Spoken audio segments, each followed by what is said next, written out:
तर समरजित घाटगेंवर स्वपक्षातूनच टीका होतीये। समरजित घाटगे शरद पवारांच्या राष्ट्रवादीचे पदाधिकारी नाहीत। शरद पवारांच्या राष्ट्रवादीच्या जिल्हाध्यक्षांनी हा खुलासा केलाय।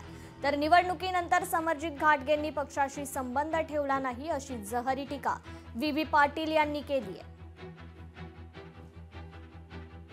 न घाटना डोबी न भाजपचा नाही राष्ट्रवादी कुठल्याच प्रकारचा तिचा गट हा तालुका पुरताच राहणार। त्यांना जिल्ह्यामध्ये कुठलंही नेतृत्व आजपर्यंत दिलेलं नाही आहे। जिल्हा अध्यक्ष असताना कुठलंही भाजपचं काम त्यांनी केलेलं नाही आहे। त्यामुळे त्यांना कोल्हापूर जिल्ह्यामध्ये कुठलं नेतृत्व बदल कधी आता नाही आहे, त्यांना नाही आहे आणि जिल्ह्यातल्या लोकांना पण नाही आहे। आपल्याला अनुभव आला असेल ज्यावेळी तो अध्यक्ष होते 3-4 वर्ष काही करू शकले नव्हते पक्षासाठी। त्यांचं फक्त मुश्रीफ हा एकच टार्गेट होतं। लोकशाही मराठी ऐका, पहा, जागरूक रहा।